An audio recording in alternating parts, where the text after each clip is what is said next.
ট্রাম্পের রণকৌশল বনাম মধ্যপ্রাচ্যের অস্থিরতা, মার্কিন সামরিক প্রস্তুতি ও নতুন যুদ্ধের আশঙ্কা। বন্ধুগণ, প্রেসিডেন্ট ডোনাল্ড ট্রাম্পের কড়া অবস্থান এবং মার্কিন সামরিক বাহিনীকে ইরানের উপর সম্ভাব্য হামলার জন্য প্রস্তুত রাখার নির্দেশ মধ্যপ্রাচ্যের ভূ রাজনীতিতে চরম উত্তেজনা বিরাজ করছে। সম্প্রতি মার্কিন প্রশাসনের রণকৌশল নিয়ে নানা বিশ্লেষণ দেখা যাচ্ছে বা শোনা যাচ্ছে। মধ্যপ্রাচ্যের সর্বশেষ যে তথ্য পাওয়া যায় যে মার্কিন সামরিক বাহিনী যে কোনো মুহূর্তে ইরানের উপর বড় ধরনের বিমান বা ক্ষেপণাস্ত্র হামলা চালানোর জন্য সম্পূর্ণ প্রস্তুত। তবে এই চরম উত্তেজনার মধ্যেও উপসাগরীয় অঞ্চলের মার্কিন মিত্রদেশগুলির অনুরোধেই প্রেসিডেন্ট ডোনাল্ড ট্রাম্প সাময়িকভাবে এই হামলা স্থগিত করেছে।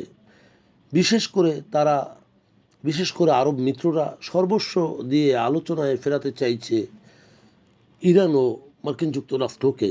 তবে ট্রাম্প তার প্রতিরক্ষামন্ত্রী পিট হেগসেথকে মোমেন্টস নোটিশ বা তাৎক্ষণিক আদেশে যে কোনো সময় আঘাত হানার জন্য সর্বোচ্চ সতর্কতায় রাখার নির্দেশ দিয়েছে। ট্রাম্পের এই আকস্মিক পরিবর্তনের কৌশলকে বিশ্লেষকরা অপ্রত্যাশিত থাকার এক রণকৌশল বলে অভিহিত করেছেন।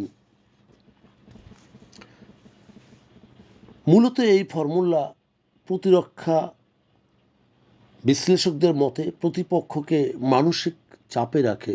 তবে কেউ কেউ বলেন যে ইরানের যতই হম্বিতম্বি থাক, তার রয়েছে সীমিত নৌ ও আকাশ প্রতিরক্ষা, কারণ বিগত হামলায় বা আক্রমণে তাদের বেশিরভাগই নৌ ও আকাশ প্রতিরক্ষা ক্ষতিগ্রস্ত হয়েছে।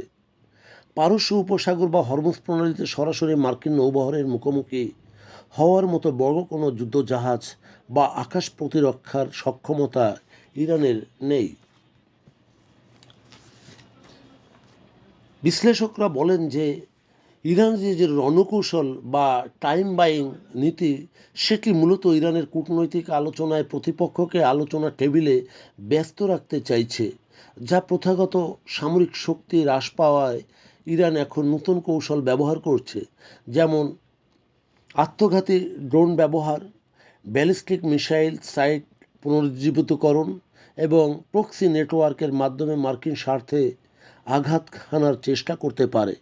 মূলত এই উত্তেজনা কেবল আঞ্চলিক নয়, এটি বিশ্ব জ্বালানি অর্থনীতির জন্য এক বিপর্যয়কর। সামরিক যে আক্রমণের হুমকি, আরব মিত্রদের সাম্প্রতিক কূটনৈতিক প্রচেষ্টা, সব মিলিয়ে এক বিস্ফোরক অবস্থায় দাঁড়িয়ে আছে গোটা মধ্যপ্রাচ্য। বন্ধুগণ, যদি আমাদের এই তথ্য গল্প আপনার ভালো লাগে তাহলে লাইক এবং শেয়ার দিন, এবং আজ আমাদের সঙ্গে থাকার জন্যে ধন্যবাদ। আমাদের ফলো দিন এবং সাবস্ক্রাইব করুন।